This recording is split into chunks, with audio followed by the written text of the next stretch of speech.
Remember when Left 4 Dead established the run and gun co-op genre as we know it, and then Valve just stopped making them after hitting the number 2? I love Left 4 Dead 2 and still go back to it because no other co-op game has managed to scratch that same itch. World War Z wasn't my thing. Payday 2 was meh.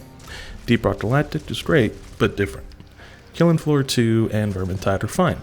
Bad for Blood, which was made by the original Left 4 Dead studio that Valve gobbled up and then spit back out years later, is a remarkably fun shooter that manages to out-zombie Left 4 Dead, which I was starting to believe was impossible. I'm scanning the hand. Is something I never thought I'd have to say. Bad for Blood recaptures the tempo of 2009, where I'm lining up headshots by the dozen while I shoot the shit with friends. Totorock has faithfully resurrected the fun, heart-pumping zombie slaying that others have only attempted.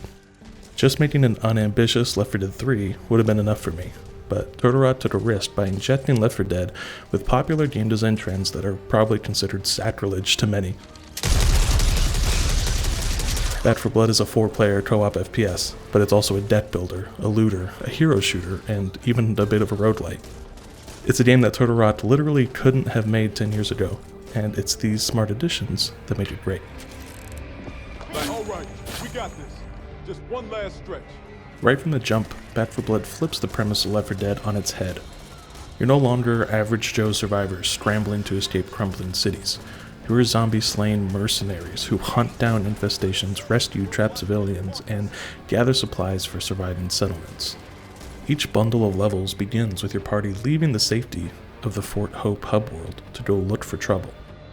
It's kind of like skipping straight to the later seasons of The Walking Dead, in which everyone still alive is a superhuman murder machine. This tracks with the cleaners themselves, 8 tough characters with unique stat bonuses for themselves and the entire team. These aren't Overwatch heroes with ultimate abilities, but the cleaners do invite interesting, slightly different playstyles.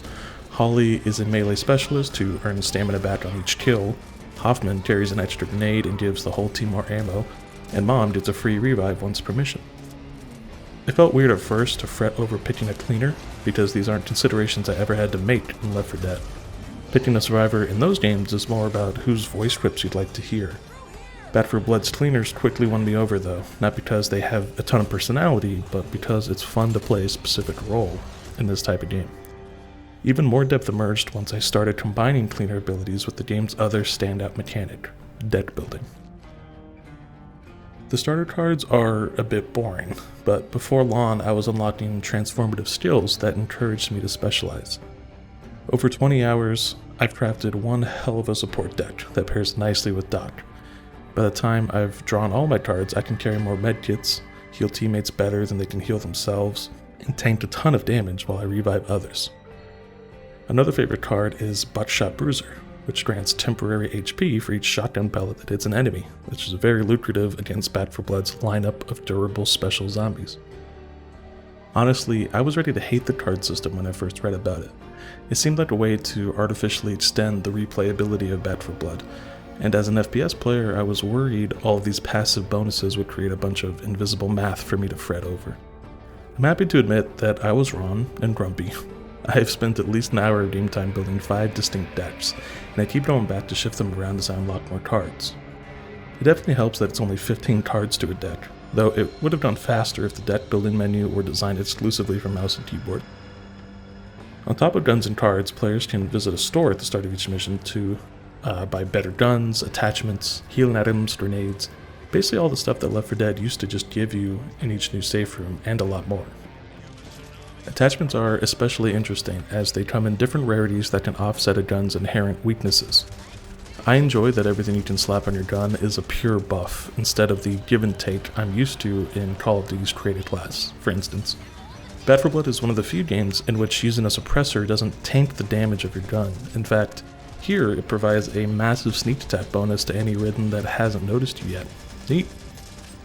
What to buy and when becomes a major part of the strategy on Bad for Blood's harder modes, which is where I started shouting mean words at my monitor.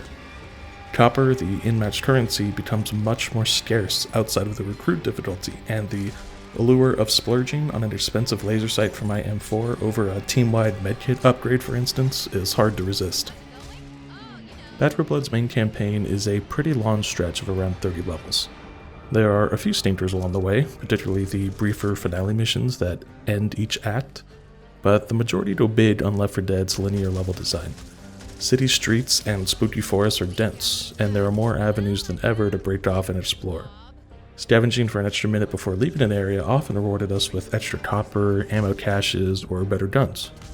But we couldn't meander forever. Many missions have an on-screen timer warning when the next horde will arrive.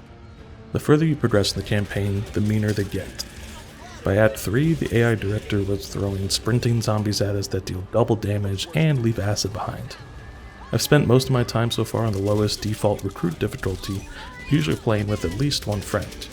The first 2 acts were pretty breezy and fun, the perfect amount of challenge for when you just want to turn your brain off and de-brain some ridden. One difficulty setting higher, Veteran, is the polar opposite. Copper and ammo are scarcer, and med stations now cost money to restore max health. The early missions that we previously breezed through are now desperate fights for our lives. We can pretty much hold our own against standard enemy waves, but trigger one car alarm and we're overwhelmed in seconds. It is pretty cool to have to worry about hazards that didn't present much of a threat before, but the rate at which the hardest hitting tall boys and hawker enemies start to spawn gets ridiculous. The appearance of these stronger mutations is supposed to be an event curated by Bad for Blood's AI director, but at a certain point it feels like Turtle Rock just flips the oops all exploder switch and we die. The game has only been out for 1 full day as I write this, and Turtle Rock is already tweaking spawn rates, so I expect Veteran will improve over time. Bad for Blood is its co-op campaign, and it's best played with friends. That's how I'd recommend you play it as well if you're able. It's on Game Pass and has crossplay, if that helps. It's definitely not the same with randos and bots, but the ping system does help bridge the communication gap if mics aren't plugged in. I'm lucky to have played Bad for Blood the way it's meant to be, because it's some of the best co-op fun I've ever had in a video game. And while it's a bummer that Bad for Blood likely won't have the same mod support that spawned incredible player-made content in Left 4 Dead 2, it is a live service game in 2021 after all. I'm excited to see what's ahead on Turtle Rock's annual pass. Apparently there's a new story, more cleaners, and special ridden types on the way. Count me in. We're still alive! I can't believe we're still fucking alive!